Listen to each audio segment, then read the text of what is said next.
inside this chest what I believe is the most useful stuff when you're fighting the Ender Dragon.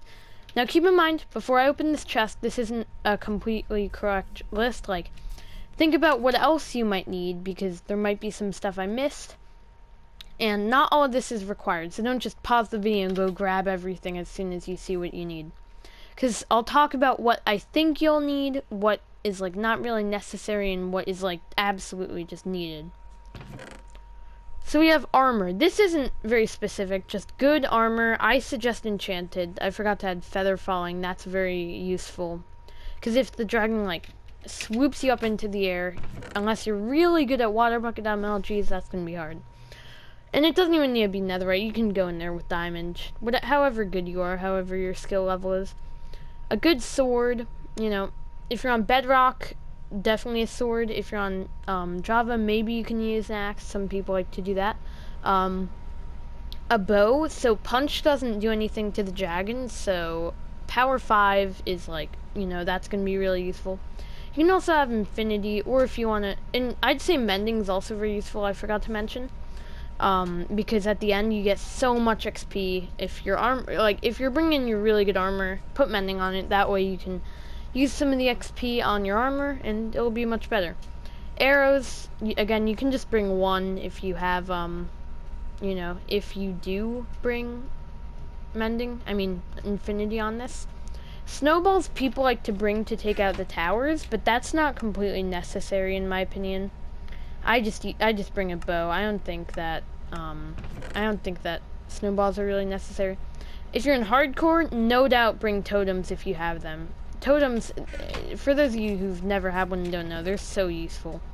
If you die, you just don't die. You don't drop any of your loot. It's like you're respawning, but with all of your XP in the exact same place and with all your items. Like, it's just like a second chance. So you know, those are really useful.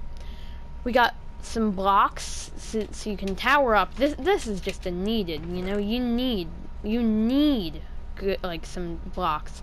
If you're bringing like stone, definitely bring a pickaxe. That's also something you should probably bring, a pickaxe. I forgot to add that. I don't know why. I'm not very smart.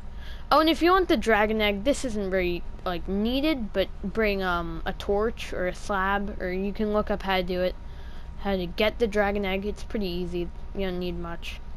We got some food. Just a reminder, bring food. It really sucks when you're going on a journey and you're just like, oh, I'm halfway through, I forgot food, and you just can't sprint. Especially if you have good armor, because that's the type of death you can't do anything about if you don't have food. A shield. This is so useful for Enderman. If there's going to be Enderman, you need to bring a shield. And that's also why there's water buckets down here. A potion of slow falling, or a couple, in my case, I usually bring.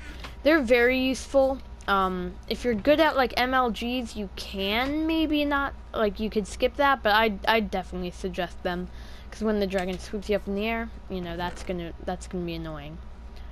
Then we got some other just basic potions. You might need health potions. I'd suggest bringing a couple if you want. A strength potion, I like drinking that right at the very end and just smacking the dragon to death. Then we got a swiftness potion. That's pretty useful if you know, destroy the last of the towers, you do an MLG down or something like that, and then you just want to rush over to the middle and start using, you know, doing a bed cycle. So that's always good. Water buckets to keep the Enderman away, to do MLGs. Water buckets are so useful. And you can also use it to get into the, you know, the little bedrock end portal. I don't know how to explain it. Ender pearls. If you have a looting sword, you can get them very easily from the Enderman, but like just to you know, Ender pearl, they're really useful. Just bring Ender pearls. Beds. I'll be honest, sometimes I don't bring beds, but if you're speedrunning, this is a must. Like, you need beds if you're speedrunning. If you're not speedrunning, you can just bring some of this stuff and be fine. But I'd suggest bringing some beds. They do a ton of damage to the dragon. They're so useful. Then finally we have gapples, very useful, you know, if you need a clutch. And if you're in hardcore, then definitely bring an enchanted gapple, because, like, you know, you might as well, just to help save your life. Or just, you know, you can if you've got a few. Because it's a risky battle. Something could happen, you never know. So there's your list of things you might need. If you want another look at it, there you go. For a few seconds, you can pause. Get whatever you need. Good luck on your journey. And I also want to say thank you guys so much for the support. According to my statistics, about like 60% of the people who watch my videos are subscribed, and about 40% aren't. So if you're not subscribed, then you're just a little below average, you know. If you want to be in the above average half of people, then you're gonna want to subscribe. Wait, that's terrible math. No, in the above average 60% of people, not half, not half. So yeah, all jokes aside, thanks for the support. It's been great. We just hit 470 subscribers. Yeah, that's all. Goodbye.